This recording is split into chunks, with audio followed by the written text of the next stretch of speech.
Hi guys, I'm working on a couple of reviews at the moment but haven't finished them and I wanted to do a video anyway, so here are some of my true stories from my real actual life. So my first story is my origin story of how I was born. So my mum was pregnant and she was in the hospital in the same ward as a lady who lived down the street who was also having a girl. Right, I don't know if it was dark and stormy at all. But basically this other lady had her baby on the evening of Friday the 13th and my mum a few hours later in the early morning of Saturday the 14th, and that girl became my nemesis. Because how could she not, having been born on Friday the 13th? We hated each other all through primary school. We never really saw each other through secondary school. We had a class together in 6th year and she tried to be all chummy with me and like, water under the bridge, and so my brain was still like, no, we're enemies. But yeah, I haven't seen her since then. I expect that I will see her again one day. The day I die.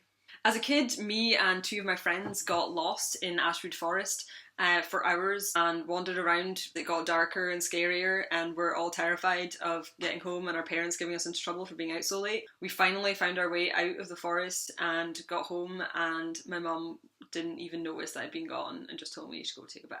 I don't know if this story is real or if I've like embellished it in my memory over the years, but it's from my sister. So my sister got the bus in Aberdeen and this driver didn't know where he was going. He took a wrong turn, so she went up. So she's trying to like direct him back onto the route for the number 2, and he like takes the wrong turn and she's like, no, we have to go pick up my friend Yvonne first. And so that is how my sister ended up pulling a bendy bus into her friend's driveway to pick her up, and they didn't pick up a single other passenger on the way in. So when I was a teenager, I used to get Spider-Man comics from this tiny little comic place called Asylum in town. I had absolutely no money to go and sit somewhere and read them with like a cup of tea or a cake or whatever. So I used to sit in the graveyard in this like alcove in the wall, and I'd got quite a lot that day, so I was just sort of reading as it was getting dark, and eventually it got too dark to read and I got up and I went to leave and I'd been locked in to the graveyard for the night. So I had to like sort of shimmy my comics through the fence and then climb over. So I recently, in the last few months, moved to a fairly rough area of Glasgow. So I have a friend who's lived here his entire life. He asked me what the weirdest thing I'd seen in this area was yet, and I said that I'd seen like a grown man in a queue with a bunch of children for the ice cream van, like in a tracksuit and just looking really sketchy. He was like, yeah, he was probably buying vodka. I was like, so what's the weirdest thing you've ever seen in Yoker? He told me that he's seen a man cut off his own thumb. That's it. Just blow my story out of the park. I was walking my dog in the park just across the road and I could hear someone calling me from behind. Excuse me! Excuse me! Is that a dog or a cat? Is that a dog or a puppy? You know when people are just like calling things at you in the street and you're just like, no. I was so ready to turn around and just be like, don't be rude.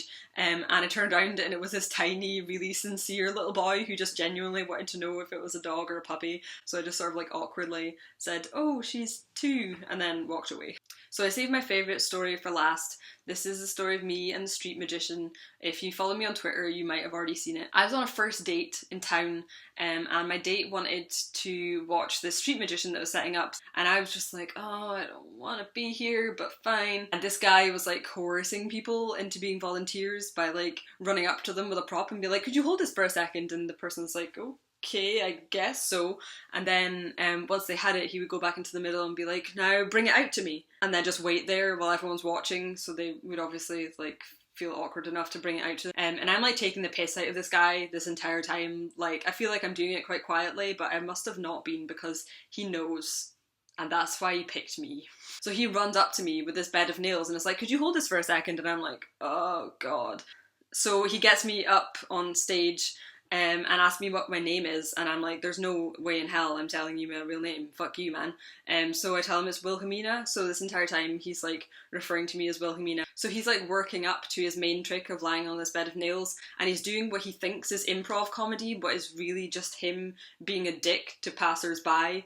He does this swallowing a balloon trick, and I am just like purposefully not looking at him because I'm like, he just wants attention and I'm not gonna give it to him. My date said later, like, I've never seen anyone look more bored in my entire life, and it was his only good trick. And he has been getting changed this entire time, like changing into a waistcoat or a kilt or something, and he goes, okay, so this next trick has to be done topless. So Wilhelmina, if you could just... And I'm just like, I hate this guy already so much. So I go like this.